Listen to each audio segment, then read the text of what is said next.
Hi, I'm Hal Roberts. This is Bridge City News. Here's some of the top stories we've been following. A Lethbridge MLA has a new role. We hear from Nathan Neudorf, who becomes the new Minister of Infrastructure and Deputy Premier for our province. A Manitoba Conservative MP blasted the Trudeau Liberals over the new handgun ban, which went into effect today. And BCN's Micah Quinn investigates the history of Canada's largest railway structure located right here in Lethbridge. Your nation, your province, your southern Alberta. From the heart of Lethbridge, it's Bridge City News with Hal Roberts. Thanks so much for joining us. Alberta Premier Danielle Smith announced her cabinet today, and Lethbridge East MLA Nathan Neudorf has been named Deputy Premier and Minister of Infrastructure. Neudorf says it's a real honor being appointed a minister and says the hard work now begins building support among Albertans as we lead up to the next provincial election in May. It means a tremendous amount to me personally, but I think it means even more to Lethbridge. We have so long wanted to have a minister, a larger voice at the table of government. I think it's very exciting, not just for me and my family, but for many Conservatives in the South and in Lethbridge right now. One of the roles that I hope to fulfill as Deputy Premier is to continue to work on what I was doing as caucus chair and reaching out to individuals that maybe also feel under-recognized or not in the limelight. So we want to work on that. We want to work on unity. We are already there after a large portion of the way there after last week's retreat.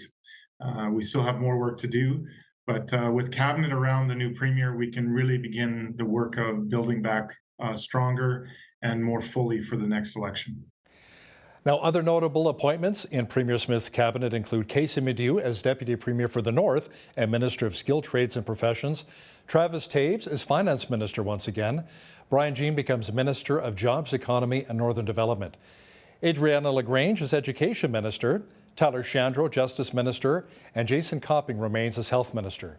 Alberta's Energy Minister is Peter Guthrie, Agriculture and Irrigation Minister is Nate Horner, the Environment Minister is Sonia Savage, Rebecca Schultz becomes Minister of Municipal Affairs, and Devin Dreeshen becomes the Minister of Transportation and Economic Corridors. For a complete list of all the appointees, make sure you visit our website or BCN's Facebook page. The UCP will be having their annual convention beginning this evening throughout the weekend in Edmonton. Now, the Alberta NDP, meanwhile, will be hosting their convention in Calgary beginning tonight through Sunday. Watch for Bridge City News on location at both events. NDP leader Rachel Notley says her party has a long-term plan to bring financial stability to Alberta. She says Albertans should not rely so heavily on royalties generated by our natural resources. We need to understand that this revenue is unreliable. We can't count on another energy price boom to pay for regular operational spending for any length of time. And that's why we need to save and invest the majority of the province's royalty windfall. Next, we need to take immediate action to help Albertans facing a cost of living crisis, and we need to repair the damage done to public health care and education systems. In the medium and long term, what we need to do is build a more diversified, resilient economy. And lastly, we must focus on getting the best return on investment through consultation with Albertans and experts. Vince Byfield is a political commentator and son of the late journalist Ted Byfield. Byfield says NDP leader Rachel Notley may appear to be coming across a little more as middle of the road to Albertans as we head into next spring's provincial election. The big one is Rachel, right? She's the threat. She's trying to now come across as middle of the road. She's trying to come across as, being pro oil and gas, which is unbelievable. But nonetheless, that's what she's trying to do. And the question is will Albertans buy it? Really, we have to. I think the record speaks for itself in this regard. The utter destruction she did on the coal industry is just a taste of what she can do to oil and gas once she gets her hooks into it. Make sure you catch the full interview with political commentator Vince Byfield and BCN's Jeanette Rocher coming up later in our broadcast. Measures aimed at freezing the number of handguns in Canada have now gone into effect. Public Safety Minister Marco Mendocino says as of today, it is illegal to buy, sell, or transfer a handgun anywhere in Canada. This is a significant stride forward towards a smart, sensible gun policy to keep our communities safe. Why are we taking this decision? Because we've seen gun crime go up. We've seen handgun crime go up. 45 to 55,000 new registrations on average for the last decade, while at the same time seeing handguns overtake and become the #1 type of gun used in homicides. Last May, the Liberals announced a plan to implement a freeze on importing, buying, selling, or otherwise transferring handguns in order to help quell firearm-related violence. Manitoba Conservative MP Raquel Dancho says this bill is just another way to further divide Canadians and does nothing to really address gun violence here in our country. I think you have to look no further than the last election to see that the Liberals clearly use firearms as political wedge to divide Canadians on this issue.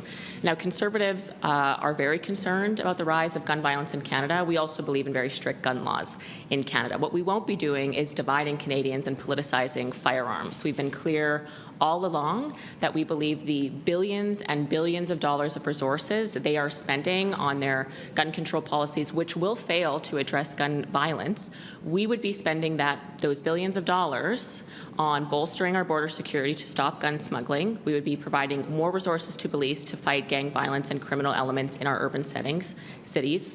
And we would also be supporting grassroots organizations that support at-risk youth from joining gangs and life of crime. That's where we believe the priorities should be.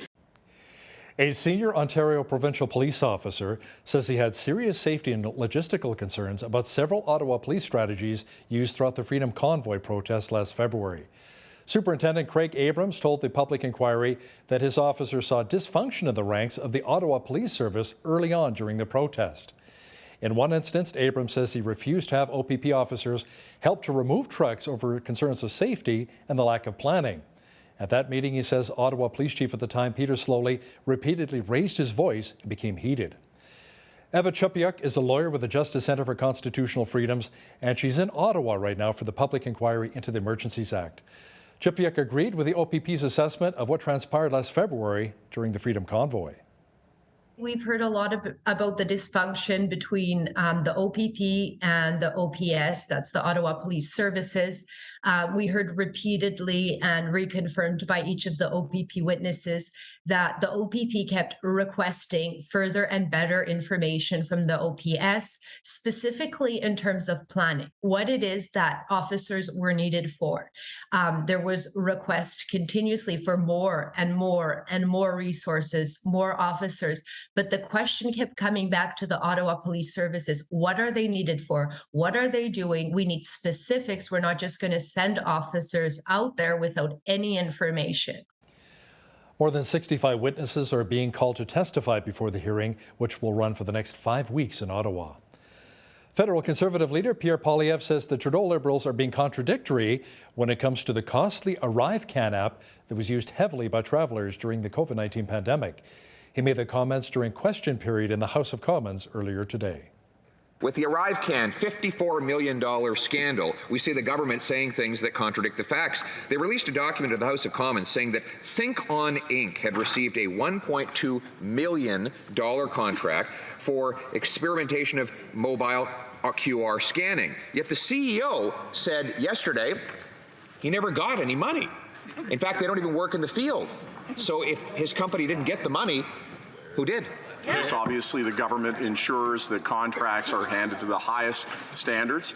There are questions about this contract that are being looked at.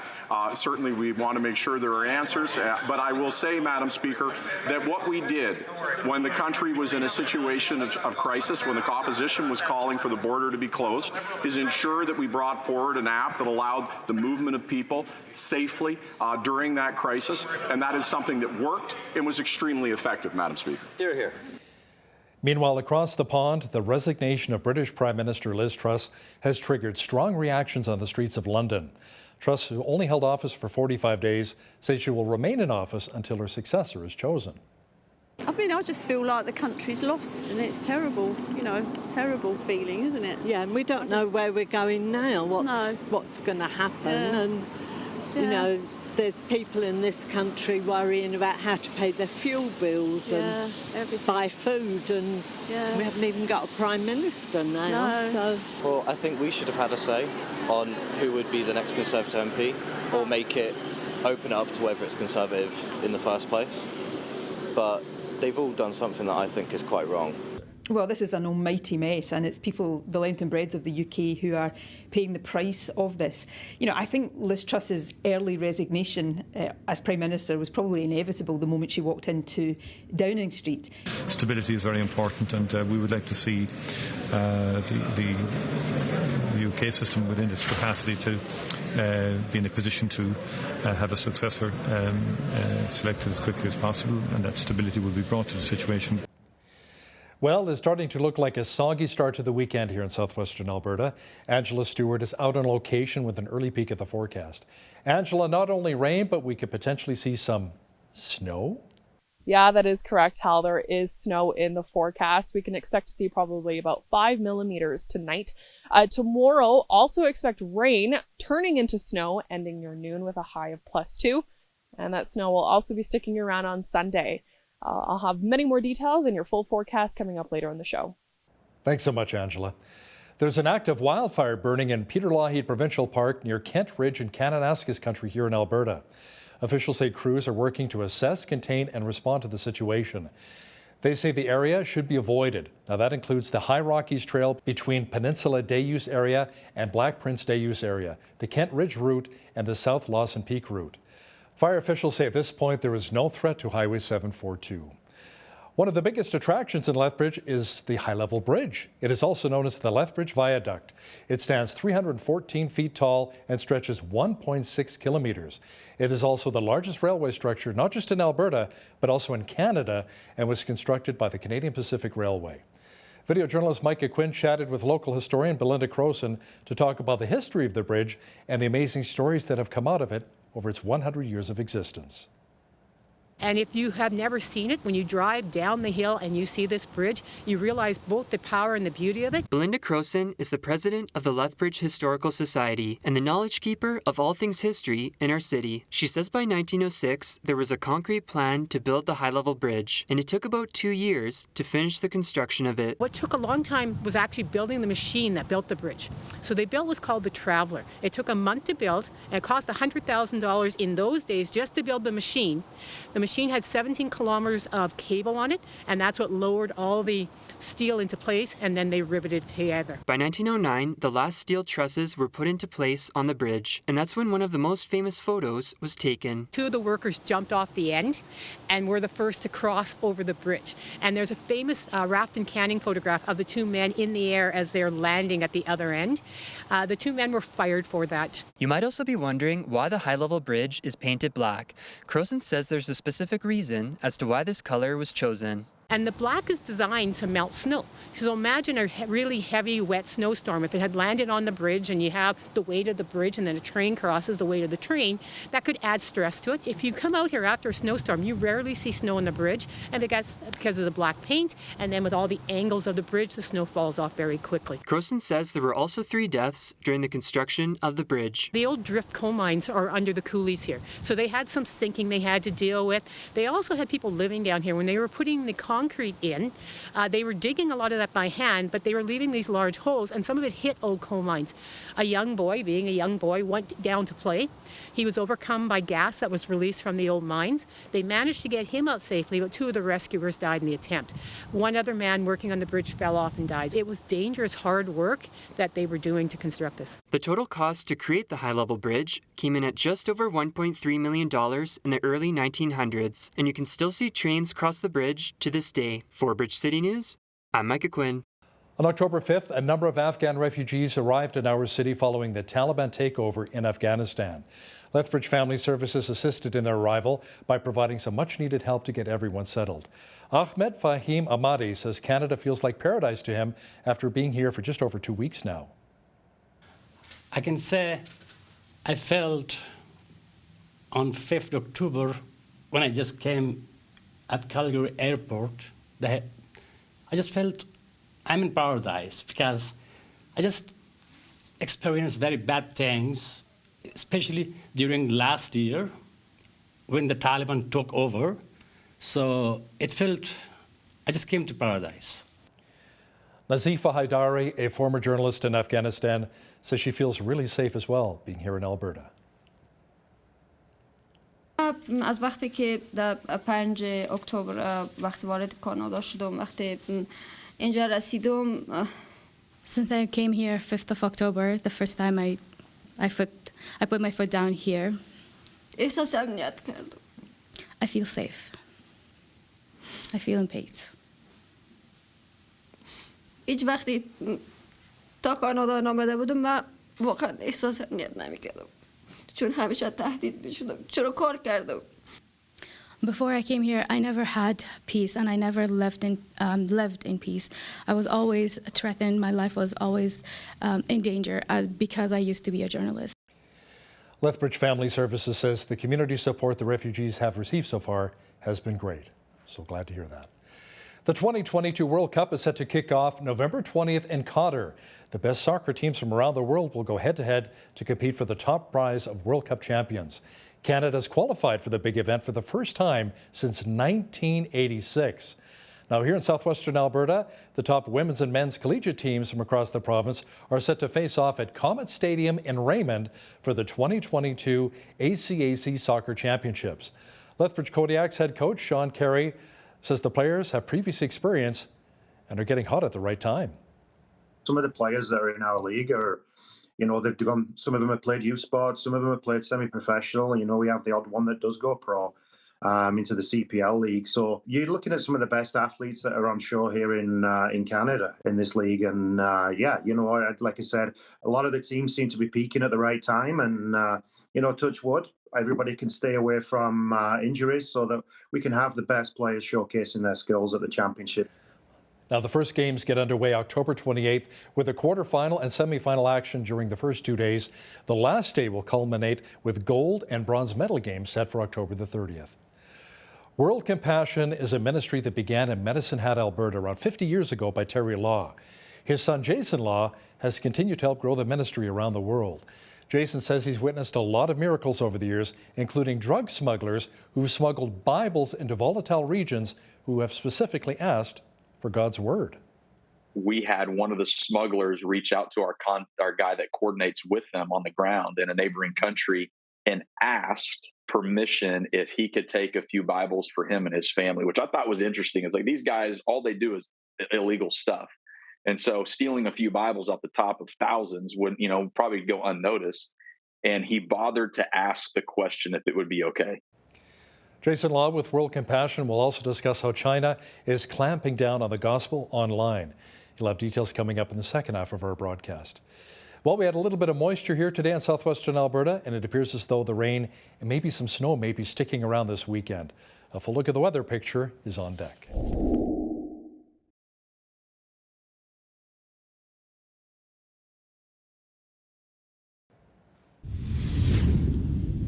Looks like a bit of a soggy start to our weekend here in southwestern Alberta.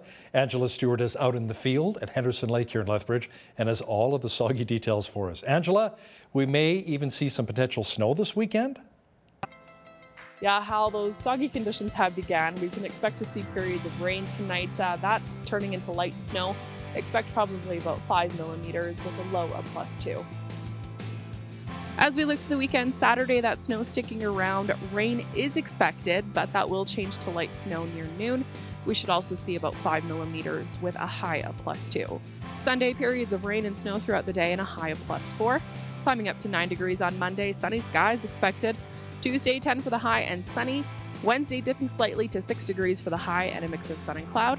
Thursday, 12 for the high and a mix of sun and cloud. 12 degrees is the average high for this time of year. The average low is 0. Back in 2003, the record high was beautiful, 26 degrees. The record low was a chilly -14 set back in 1961. The sun rose at 8:02 this morning and set at 6:30. Looking nationally now at some temperatures for Saturday in Victoria. A light wind expected near the Juan de Fuca Strait in the morning. A mix of sun and cloud with a high of 11 degrees. Vancouver, a chance of rain in the morning, 10 for the high there. Calgary, chilly, temperature steady near 0 with about 2 to 4 centimeters of snow expected. 8 for the high in Edmonton with mainly cloudy skies. Across the rest of the prairies now, in Regina, 11 for the high and a mix of sun and cloud. Saskatoon, mainly sunny and sitting at 10 degrees for tomorrow. Winnipeg, cloudy and a few showers expected, climbing up to 10 for the high there. 18 for the high in Toronto with lots of sunshine. Our nation's capital, Ottawa, same picture, 19 degrees expected and sunny. The same can also be said for Montreal tomorrow, sunny and 19 for the high. As we look to Fredericton, 18 and sunny conditions. Halifax, 17 and mainly sunny for tomorrow.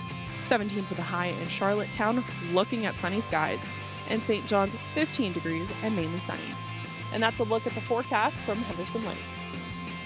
Are you tired of high energy bills? Today's weather report is brought to you by Ridge Utilities, providing competitive rates for electricity, natural gas, and internet while investing back in communities across southern Alberta. Pfizer says it will start charging $110 to $130 for a dose of its COVID-19 vaccine. This is once governments phase out its program of buying and distributing the shots. Executives at the drug makers say the commercial pricing for adult doses could start early next year. But Pfizer says it expects that people with private health insurance or coverage through public programs will continue to receive the vaccine for free. The drug maker said last year that it was charging the U.S. government $19.50 per dose. Officials said back in June, however, that it had increased it to around $30 after it sold the U.S. an additional 105 million doses. A new report says the price between Western Canada heavy oil and West Texas Intermediate has widened dramatically this month. The Scotiabank report says Western Canada Select, which is in an oil sands bitumen blend, is now selling for more than $25 U.S. less per barrel than U.S. prices. That is the largest price difference in 4 years. Scotiabank says a series of unplanned refinery outages south of the border have lessened the demand for heavy oil. It says it expects to see more weakness in heavy oil prices throughout the winter, though the situation should normalize in the latter half of 2023. Now, here's a look at today's markets. The TSX was up 281 points on the day to finish at 18,860. The Dow was up 748 points to 31,082. The S&P 500 was up 86 on the day to 3752, and the Nasdaq was up 244 points to 10,859. West Texas Intermediate oil was up 63 cents to 85.14 U.S. per barrel. Natural gas was down 13 cents to 5.03 U.S. Gold was up 29.67 to 16.5769 U.S. an ounce, and silver was up 75 cents to 19.42 U.S. an ounce. Feed wheat is at $12.65 per bushel, barley's at $9.69, canola's at $20.85, and corn is at $12.14 per bushel. Live cattle were up 70 cents to $150.48. Feeder cattle were down 30 cents to $175.28, and lean hogs December contract was up $2.10 to $89.13. The Canadian dollar was up slightly over the past 24 hours to 73.32 U.S.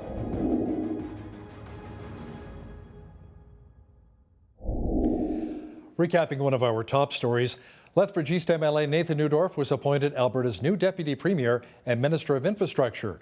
Premier Daniel Smith made the appointments earlier today. As for some of the other appointments, Casey Medu will be Deputy Premier for the North and Minister of Skilled Trades and Professions. Travis Taves is Finance Minister once again. Brian Jean becomes Jobs Minister. Adriana LaGrange is Education Minister. Tyler Shandro, Justice Minister. And Jason Copping will be Health Minister once again. The UCP and NDP are hosting conventions in Calgary and Edmonton this weekend, and Bridge City News will be there bringing you all of the highlights.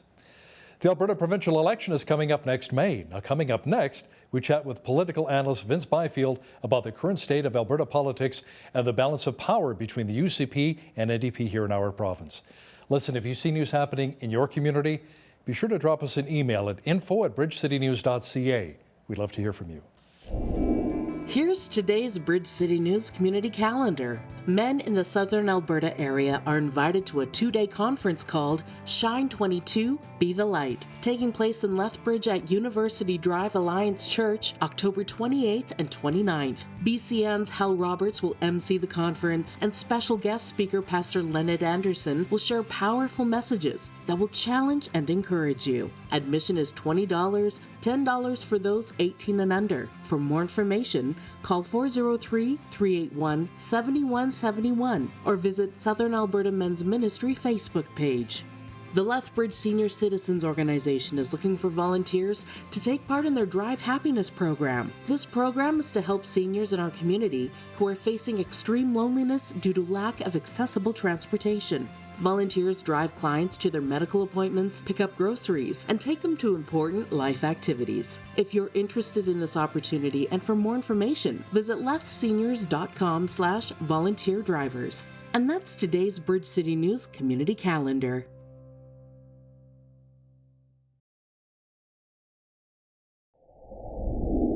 It has been a bit of a turbulent time for Alberta's new Premier, Danielle Smith. She's either had to clarify comments or apologize at least 3 times now since she's become the new leader of the UCP. Rachel Notley and the provincial NDP have pounced on the Premier for some of the perceived missteps. Some are also questioning how much support Premier Smith has in her own caucus since winning the leadership. Well, to talk more about this is Vince Byfield, a political podcaster and son of the late journalist Ted Byfield of the Alberta Report. Vince joins us from Edmonton. Vince, welcome back to Bridge City News. Great to have you on today. Great to be back. Thank you for having me. Awesome. Okay, so let's talk about the NDP trifecta. So we have Jagmeet Singh federally, BC's NDP government, and Alberta's Rachel Notley. So do you foresee them applying a coordinated amount of pressure on Danielle Smith and the UCP? Well, I can't speak for the NDP. I would expect them to do that. I don't think they're going to have much effect. I think the more that Jagmeet gets involved in Alberta politics, the better it is for Danielle Smith. Oh boy. All right. Okay, so how much of a threat are these 3 for the UCP leading up to the Alberta provincial election next May? The big one is Rachel, right? She's the threat. She's trying to now come across as middle of the road. She's trying to come across as being pro oil and gas, which is unbelievable. But nonetheless, that's what she's trying to do. And the question is will Albertans buy it? Really, we have to. I think the record speaks for itself in this regard. The utter destruction she did on the coal industry is just a taste of what she can do to oil and gas once she gets her hooks into it. So. I think that I'm hoping, I believe that Albertans are eminently sensible as long as they are critically informed by outlets such as yourself. Okay. Well, I know that you don't really want to speak to the NDP or anything like that, but we did see earlier this week the federal NDP foreign affairs critic demanding an apology from Smith over comments she made in April in regards to Ukraine. So she has since apologized. Do you think that she did the right thing, or do you think she's backpedaling? Do you think that looked good for her, looked bad for her? Should she have stood by her original comments? I hope they adopt something else on their playbook. They're going to have a very rich minefield, quite frankly. She was broadcasting full time for 6 years on Calgary. That's something like 4,000 hours of airtime, and everything that she said. There's going to be things where she misspoke. It's guaranteed.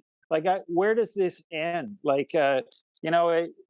Nobody is perfect. Danielle Smith never said she was. I mean, how far back are they going to go? Are they going to start asking about, when she discovered that there was no Santa Claus, right? Are we going to, this gets a bit ridiculous over time. That's the when thing is about the Easter politics, Bunny though. episode coming? Yeah, that's the thing about politics. Once you get in there, everything you've ever done in your entire life is going to be looked over with a fine-tooth comb. Yeah.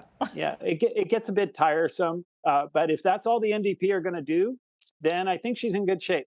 All right. Okay. So speaking of the federal NDP, we saw that the recommendation of Jagmeet Singh for the incumbent progressive mayor of Vancouver lost in a landslide to Vancouver businessman Ken Sim, who became Vancouver's first Chinese mayor. So I guess voters in the Lower Mainland didn't listen to Singh.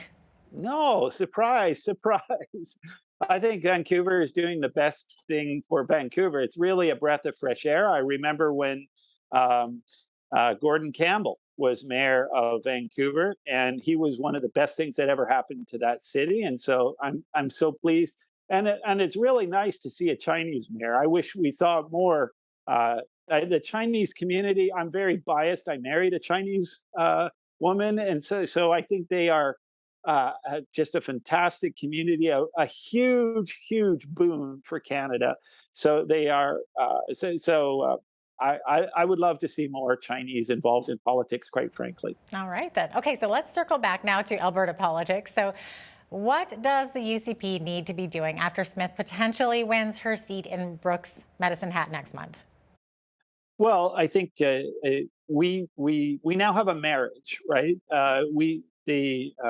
The group that I'm involved in, Take Back Alberta, we have successfully, I think, brought back a large component of the what would normally have splintered off into lots of little parties back into the UCP.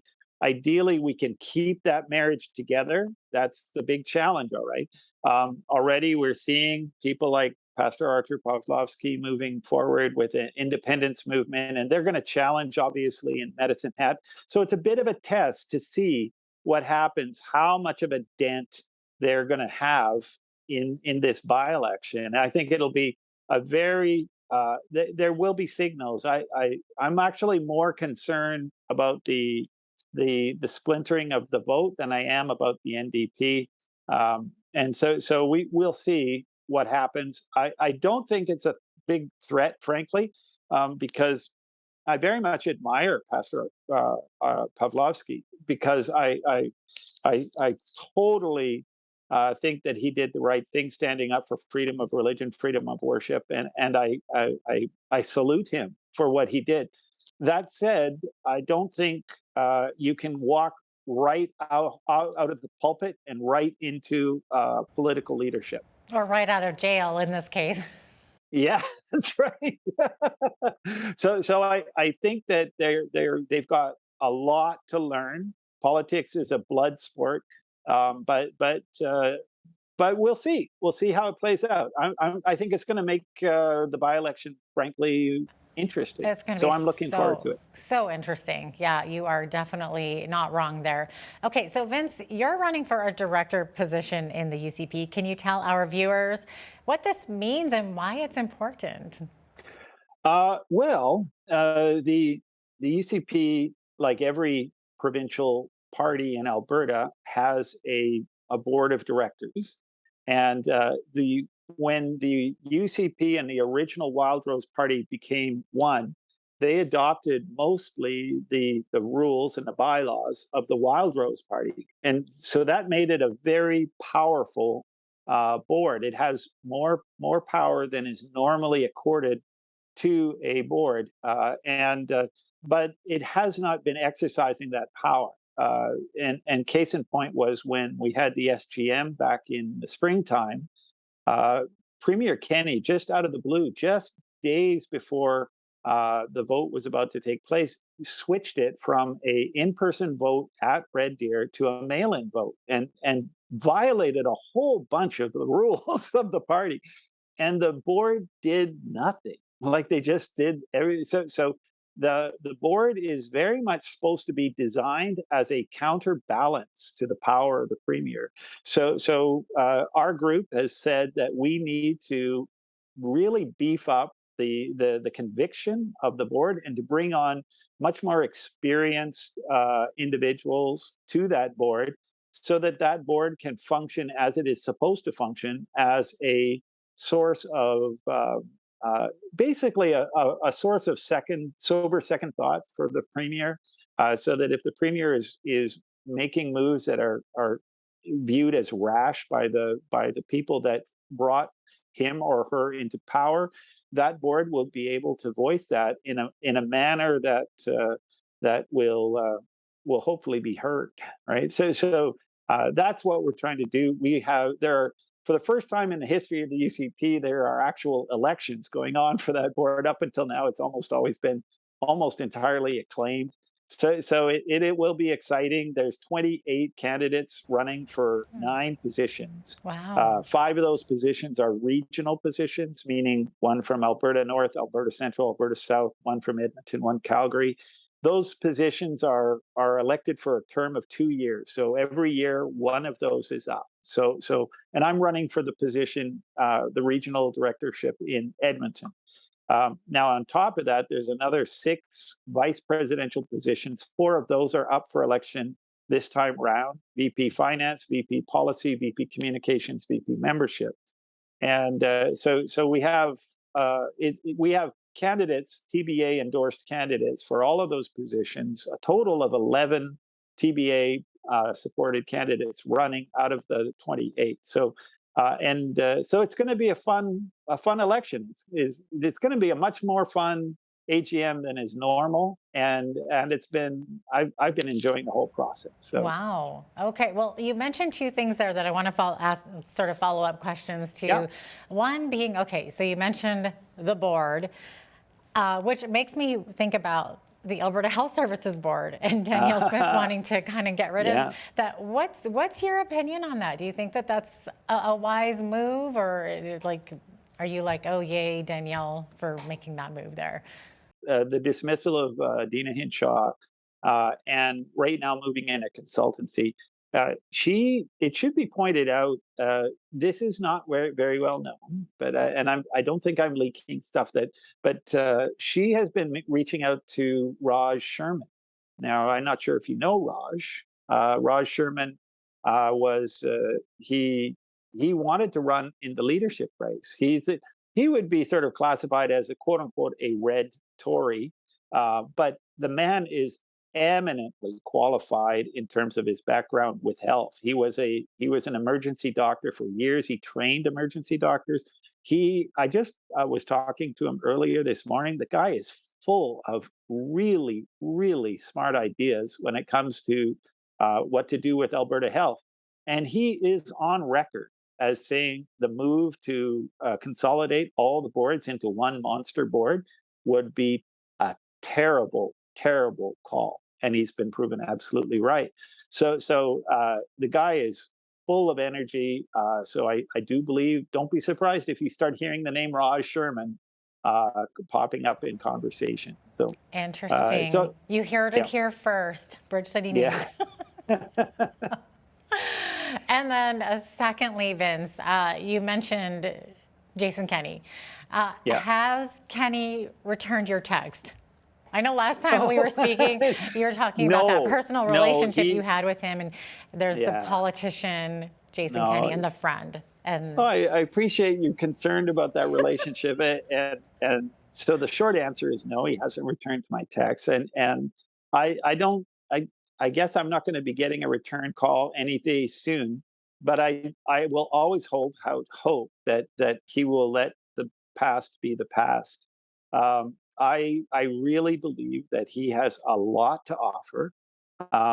But right now, I think that the best thing for Jason is to take a break, because emotions can run very high, and we can make decisions in the heat of those emotions that are not good long term.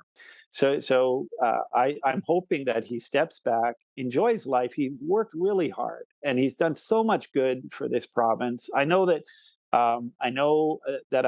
there are people in the TBA crowd who do not think that way, that they are very, very angry with him and have very hard to forgive him, just like there's people who have a hard time forgiving Danielle. We're very hard on politicians. We just are. They're regular people. They're trying to do the best thing. And I know Jason worked really, really, really hard, and did a lot of good things. I totally applaud his work on the curriculum. It was badly, badly needed. And so I'm hoping to see the day when he re-enters politics in a very constructive way. Right now, I don't see that happening. It's normal for the outgoing premier to meet with the incoming premier. Even President Obama met with Trump when he was leaving. And Jason said no to Danielle, which is a bit surprising, because I don't believe that Danielle has ever said anything sort of openly nasty about Jason ever. So if there's ill will, it's very much being harbored by Jason himself. And so yeah, I'm hoping that Jason moves on, gets past that, and that we can all honor him as the way he ought to be honored for all of the good work that he's done. We will obviously we disagree on certain decisions made, but at the end of the day, he's a great Albertan. Vince, thanks so much for sharing your time with us today. We appreciate it. Thank you. God bless. Political pundit and son of the legendary late journalist Ted Byfield. Vince Byfield joining us from Edmonton today.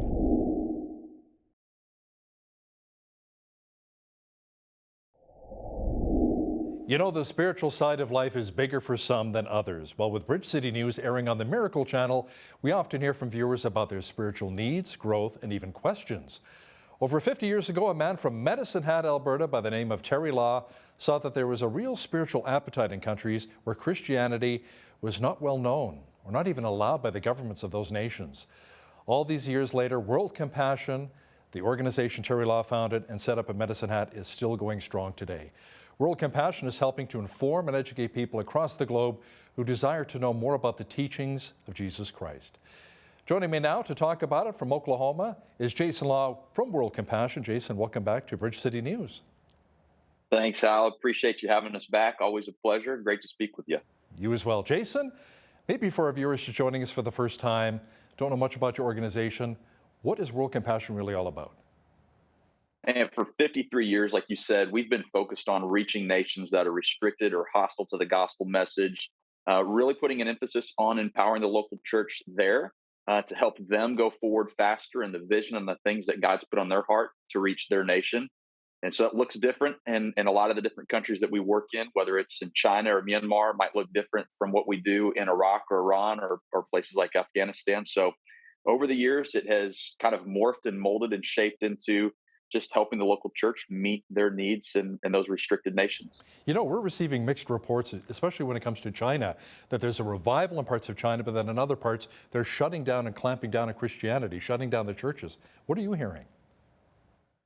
Yeah, one of the things that we've said in China, I've been traveling there almost my whole life, even as a kid, and a lot in the last 20 years. If you've heard it, it's probably true. China is really big, and some people talk about how tight and restricted and oppressed it is, and others will come back and say, man, it's opening up. And it can be based on a general location of where they're getting that information and what local governments and how they're operating. But generally speaking, right now, China absolutely, beyond a shadow of a doubt, is definitely being clamped down on in terms of their restrictions, their freedoms from a federal government level. New laws put into place in 2018, 2019, even 2020. This year, March of this year, it's officially illegal to share religious material online. And so you can imagine in today's world how much that has impacted the church. So, you know, we've always provided physical materials. Last year, we actually launched an online platform for our discipleship and leadership training material to get into as many of the hands of the people as we can. Well, that's now illegal. So we run great risk running that on an online platform. So we're having to backtrack, so to speak, and really put an emphasis back on physical books or physical devices, MP3 players, things like that, to get that material into people's hands. So yes, very true. Anytime a government restricts people, though, historically in church, and what we're seeing today is revival. And so I think the answer to that question is it's both. Yes, there's great restriction, but there's also a great hunger and a great revival happening as a result of that. How about in some of the more predominantly Muslim nations, including Iran and Iraq and even Syria? Are you able to reach people with the gospel of Christ? Yeah, big boom right now, Hal, in Iran. The church growth rate is over 19%. A couple of years ago, we were hearing numbers at 5%, but they're at 19% right now. That's about 85 million people in Iran, and 40% of them, a recent research poll showed that 40% of them don't identify as Muslim anymore. So that's over 50 million people who, over the last several decades, last 20 or 30 years, have been slowly turning their back on Islam and reaching out and searching for different things. And I think we're seeing that escalate right now in a very large way. One of the Iranian pastors that we work with a couple of weeks ago, he shared with us, he goes, you know, the Iranian regime, and maybe I shared this last time I was on, but the Iranian regime has done more for the gospel in the last 100 years than 100 missionaries could have done. And so you've got two generations of people on the earth in Iran right now that don't like what radical Islam has to offer. And so we read that stat that 40% of them don't identify as Muslim anymore. They're not identifying with the faith of their ancestors. That doesn't mean, however, they're running towards Christianity. They're running towards something else. But Christianity and Islam have a lot in common. We're monotheistic, so we believe that there's one God. They understand that Jesus was a good prophet. So really trying to focus on those commonalities to answer some of their questions, but they're searching for truth.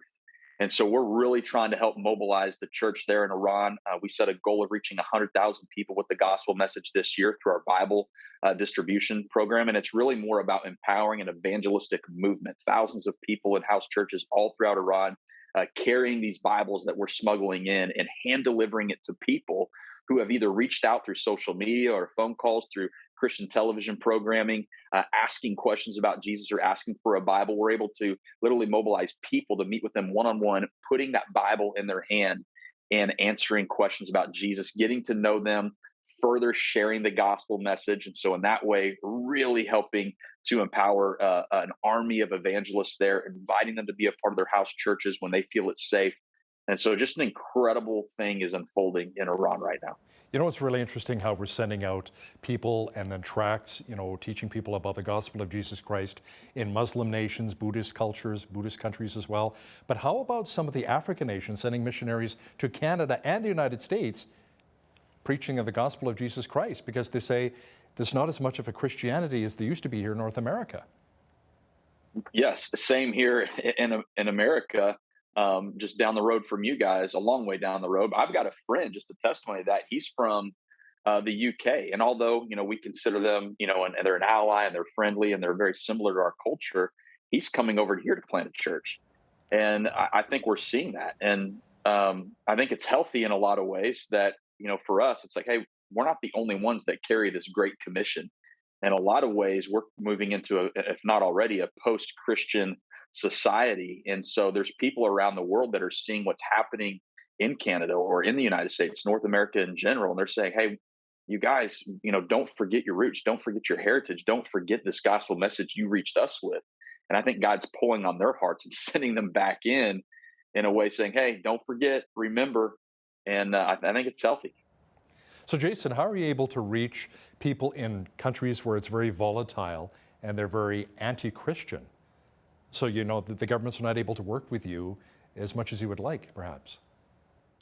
Yeah, well, be wise as serpents and harmless as doves. So you've got to be wise about what you do. There's some places like Iraq where in the Kurdish region, we've got great favor with the local government there. They've always been supportive of what we've been doing. There's other countries like Iran or China or Myanmar where we really don't want the government to know that we're there and what we're doing. One of the things that we do when we are there, and anytime we do a conference or we're talking to people such as our staff over there, or we're leading any of the Bible school students, is that we still honor the local government. You know, God instructs us to honor. We may not agree with them. They may be trying to hurt us. We can still honor them. But that also doesn't mean that we're going to fully abide by their rules. And we believe our first and our high calling is to share the gospel message. That's our mission from the head of the church, from God himself, the creator of the heavens and the earth, the creator of each one of us. And that is the highest mission. And so we're not going to compromise that mission, but we're going to do it in an honorable way, in a wise way, and try not to draw unwanted attention in places that we know it can be restricted or hostile or put people in danger. Do you ever find yourself smuggling Bibles into some of these volatile regions?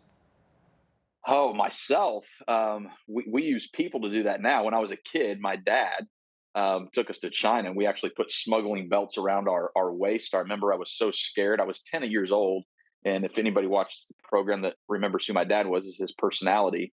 You know, he's giggling about it, and we're on a plane, and we have these Bible belts. I went to the bathroom. I tied these belts around my waist, and we put about 6 or 7. We had suitcases full of them. We were taking them into China. This is back in the early 90s. And we got to the hotel room and we literally couldn't get my belt untied. I, out of fear, had to tighten that thing so tight. We used scissors to cut it. But today we, you know, like in Iran, we literally use drug smugglers to help smuggle those Bibles in. Wow. They smuggle drugs. They smuggle, you know, TVs, anything in that they're struggling to get in Iran. And so they know the business. They know it well. and we've got a great avenue of relationship in there, and they're a trustworthy bunch. Believe it or not, they get the Bibles in, they get them in there safely, and so that's who we use today. Any of those smugglers come to know Christ? I don't know for sure. I will tell you this: it was interesting. A couple of years ago, we had one of the smugglers reach out to our guy that coordinates with them on the ground in a neighboring country and asked permission if he could take a few Bibles for him and his family, which I thought was interesting. It's like these guys, all they do is illegal stuff. And so stealing a few Bibles off the top of thousands would, probably go unnoticed. And he bothered to ask the question if it would be okay. I thought that was cool. Give us an idea about how your methods have really changed over the years, Jason. I would say probably one of the biggest things is, when I got involved with the organization, and I would say my dad did this in the past too, but maybe I just grabbed it and put more of an emphasis on this, is really empowering the local church. The people there, the Christians there, they understand the language better than we ever will. They understand the predominant religion in the area. They understand the culture, and I appreciate and value foreign or Western missionaries that go and live in these countries that spend years developing all that. But we have to remember that God places us in the body of Christ where it pleases him. And so he has local indigenous people right there in these countries that he's placed there to fulfill his mission, to fulfill his purpose. And so we have really put a strong emphasis in our model of ministry of training them, equipping them, resourcing them to fulfill the vision that God's put on their heart. So we all share the same mission. That's to go make disciples of all nations. That's the same mission. It doesn't matter. It's just how we go about doing it. The method might be different from one organization, one ministry to another. Well, it's the same thing all over the world. So we hear visions of what these local pastors, these local leaders have in their country, what they need. And then we're going to help train them, equip them, and resource them and work alongside them to empower them to go and reach their country. That model proved amazing during the pandemic, where people couldn't travel and things were shut down. Most of our programming, outside of some of the training and stuff that we did like in Iraq, when they were experiencing the same thing with COVID that shut down, our programs didn't stop. No one had to come home. We didn't have to travel to make it happen. We have the team and the infrastructure in place that live in these countries to keep things moving forward. So a few adjustments and we kept rolling. Now, is there an example you can share of how God orchestrated miracles to really help you accomplish your goals and tasks? Oh man, yeah, I'm sure there's more than I even know what happens every single day. These Bibles coming into Iran right now, I think it's a miracle in and of itself that these smugglers are able to get them across. Turning blind eyes at checkpoints and getting them through. I think I shared. I wish I could always remember what I share in these interviews, so I'm not redundant. But we got held at gunpoint in Iraq a few years ago, and just the favor of having the right people around us that made the right phone calls and some answered prayers, got us released from this Iranian militia that was holding us. We're trying to print materials in China right now. Printers don't want to print Christian materials. It's high risk. And we weren't able to print a lot of the end of last year and the first part of this year. And we finally found a printer that's a Christian printer, and they're willing to do it, kind of underground, under the radar. And so those things are miracles to us. It doesn't seem like a big deal, but when people aren't wanting to do things that's going to put their business or their life or their family safety on the line, and they do, that's a miracle to be able to get, a couple thousand students into our discipleship program because of it. And we call those miracles. We call them wins. So we talked about some of the risks that new believers face in some of their home nations. What about some of the barriers that people are also experiencing in their quest to know more about Christianity? I think one of the big barriers, like in a country like Iran, would be social persecution. So you have social persecution and then government persecution. Iran, you have both of those things. And so it's just a lot of stress sometimes on these people to say, okay, I don't even know if I can talk about my faith or learn about my faith because my wife, the person that I sleep next to in bed, is not a Christian, or my husband is not. And so they have to navigate things like that every single day. What is their family going to do? Is their family going to disown them? And on top of, government restrictions. In China, it's probably more of a government restriction, as I shared earlier. Just, how do they navigate getting access to material now that it technically is illegal to share religious content online? How do you study? How do you find for people that want to go to Bible school? How do you go to Bible school? Right. How do you really dive in and develop that spiritual maturity? Because it's teaching materials, it's resources that we take for granted. It's just, in our everyday lives, it's so accessible. We can Google something, we can pull something off the shelf, we can go to Amazon, we can buy something. Those things are blocked in China right now. And so they're just having to navigate all the challenges that come with that. And that's one of the things we're trying to help them do. Jason, we only have about 30 seconds left here, but how can people find out more information about World Compassion? Yeah, we need people. We need partnership. They can go to worldcompassion.tv, learn about us. I encourage everybody, learn about the people that you're partnering with. We're 53 years strong. We've got a great legacy, a great heritage, a strong team. And I invite people to be a part of it with us. We consider financial partners, people who join with us with their resources, with their prayers. We consider them just as much a part of our team as anybody in this building who's on staff with us right now, because we can't do this without you guys. So I invite people, check us out online, check us out on Facebook, Instagram, learn about us, and then jump on board. We need you. We got a lot of out in front, especially closing out 2022 here, that we have to accomplish yet. Jason Law with World Compassion, thanks so much for joining us today from Oklahoma. Thanks, Al. Thanks for having me. On behalf of all of us here at Bridge City News, I'm Hal Roberts. God bless, and thanks so much for watching.